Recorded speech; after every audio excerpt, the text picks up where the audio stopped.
Ethan Klein, Zionist, colonizer, pro-genocide, anti-Semite, and his IDF genocide-denying Nazi soldier wife Hila Klein said some very racist and very blatant anti-Semitic things about Hasidic Jews in a video that was posted some time ago on YouTube where they were riding a bus in Israel. I will put up a direct quote of the exchange for you to read, much like how I did in my recent video going over Asmongold and his anti-Semitic, anti-Palestinian tirade.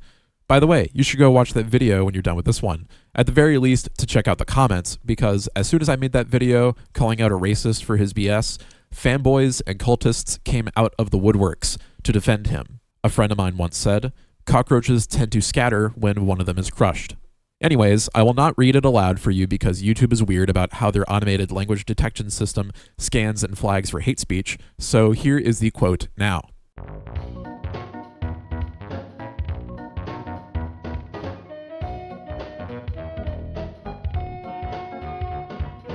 Now that we've taken a little bit of time to look over that, I will share my thoughts. This is pure anti-Semitism.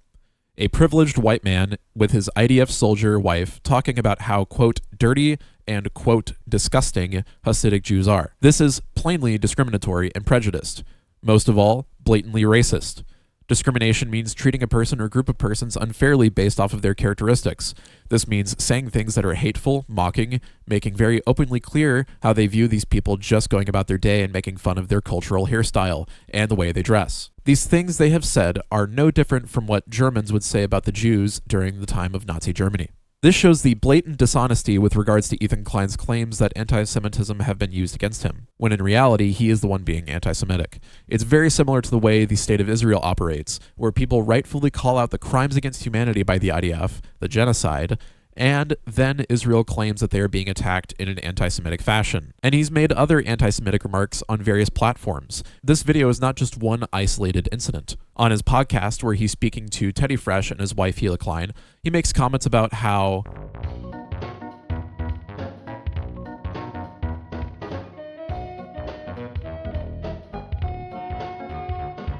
again, blatant anti-Semitism and racial stereotypes, racist tropes, and discriminatory language about their appearances, their cultural dress, and the way they act. It's blatantly racist. And he continued his racist tirade to go on and call them, quote, gnarly, and that, quote, they're all pretty fat too because you know that wife's at home cooking, that's all she does. Well, the ones you see are pretty chunky, unquote. So once again, clearly speaking negatively towards their appearances. And not to mention the sexist comment about the wife cooking at home, just casually thrown in there for good measure too. He's clearly not a good person. He is clearly just a racist and is married to a fascist. Ethan Klein's wife knowingly served in the IDF, knowing the crimes that she would soon commit against the Palestinians that her government was occupying and committing a genocide against. In another clip from Ethan's podcast, he discusses Hila Klein's time serving in the Israeli military. Her whole family served in the IDF, apparently. When asked what it was like, she said, quote, it was okay, laughing. I didn't do anything like, I wasn't like in a combative role, unquote. She wasn't a fighter, in her and Ethan's words. She says that it's a mandatory job that you have to go to. At first, she was given a role in an office close to her home in Tel Aviv. Just because you are pushing papers for the Nazis, I mean the Zionist military, doesn't mean that you are not yourself complicit in the war crimes they commit. Sure, you're not the one personally pulling the trigger at that very moment, but you are part of the military state apparatus. You are greasing the mechanisms of the war machine so that it will continue working as normal. She said there was, quote, some sort of small war, unquote, referring to the Second Intifada, or Second Revolution, which was a major revolution of the Palestinians against the illegal Israeli occupation from 2000 to 2005. Within the first few days of this revolution, the IDF had reportedly fired already 1 million rounds of ammunition. A total of 469 Palestinians and 199 Israelis were killed just in 2001. Amnesty International's report of the first year of the Intifada states, quote, the overwhelming majority of cases of unlawful killings and injuries in Israel and the occupied territories have been committed by the IDF using excessive force. In particular, the IDF have used U.S.-supplied helicopters in punitive rocket attacks where there was no imminent danger to life. Israel has also used helicopter gunships to carry out extrajudicial executions and to fire at targets that resulted in the killing of civilians, including children. Anyways, back to Hila. She applied for a job reassignment because to her, working at a desk job in the IDF was too boring, and she wanted to do something more adventurous. She was moved to support an armed brigade in the occupied territories, specifically one that was assigned to be in charge of the city of Ramallah in the occupied West Bank. She was the secretary/assistant to the main officer of the brigade. She said it was, quote, more rewarding because you're put in this weird situation, unquote. And that, quote, for some reason, it was more interesting, unquote. Notice how vague and general she's being, undetailed about her experiences working in the IDF. You can watch this interview yourself. It's still up there on their YouTube channel. Ethan Klein said in response, quote, you told me you went on like a mission with them to like a terrorist city, unquote. The city of Ramallah, which is not a quote-unquote terrorist city, like how Ethan phrases it, it is the de facto capital of the state of Palestine currently. It is a key political, cultural, and economic center for the Palestinians, including the official residence of the president of the Palestinian National Authority, the Palestinian Legislative Council, and the headquarters of the Palestinian Security Services. It is also home to lots of museums and cultural centers with a mixed population of not just Muslim Palestinians, but also Christian Palestinians. They are casually referring to this super important location to the Palestinian state as just a quote-unquote terrorist city, which reeks of this liberal Zionist cultural superiority that they both seem to share. Hila continues and talks about how she and the soldiers in the brigade would go every night on a raid to quote-unquote arrest terrorists. She said she, quote, wanted to go with them just to experience it, unquote, treating it as if it's some sort of vacation like bungee jumping or hiking, something fun to do, something exciting to do just for the experience of it. It is ghoulish, sick, and twisted the way that they frame this to their audience. Hila talks about how as soon as they entered the city in their tank, people started shooting at them. Like, yeah, what do you fucking expect? An illegal occupying force comes into your city and you're not going to defend yourself from them? The irony here is that they keep referring to the Palestinians as terrorists, calling the place a terrorist city, where the IDF in reality are the ones conducting terrorism.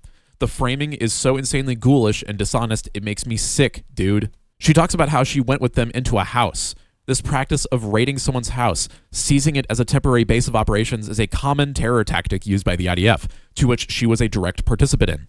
She says the experience was strange, very, very weird. You see people in the house, and then the soldiers just walk into the house and look through their shit and find guns. The whole thing is very surreal, unquote. I mean, I would probably have a gun in my home too if I lived that close to a terrorist occupational force such as Israel and the IDF.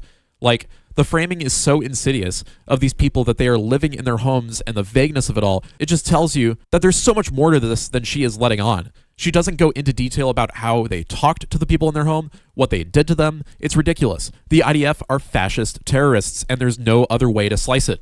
And later on, she denied that the IDF is committing atrocities against the Palestinians. And at this point, it should be crystal fucking clear who Ethan and Hila align themselves with. And it is not on the side of peace. It is not on the side of anti-imperialism. They are colonizers and Zionists and have weaponized accusations of anti-Semitism to their benefit, rather than ever share even a modicum of humanity with the occupied Palestinians. This extends into the most recent actions of Twitch against many pro-Palestine streamers, where Ethan Klein has massively influenced the decision to take these people down off the platform for simply sharing their own perspectives on the ongoing genocide in Palestine. It shows how utterly dishonest, ghoulish, and selfish Ethan and Hila Klein are as public figures, that they allow their racism to dictate their decisions and influence the platforms that they are a part of. I would not be surprised if this video was also attacked by brigading Ethan Klein fans once it goes live, because the very same thing happened when I voiced criticism for Asmongold's racist backlash and Twitch's embarrassingly soft consequences against the streamer, a temporary ban of only 14 days.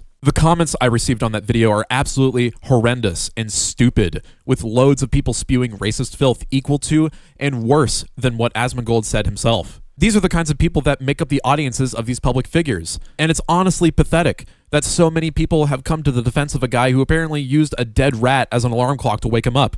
No, I will not elaborate on that. Look it up yourself. Asmongold fanboys tried to bomb my video by heavily disliking it, which actually just further boosted it through the algorithm. So thanks for that, boys. I really appreciate it. I also liked a bunch of my own comments, which really seemed to upset you guys for some reason, so I kept doing it.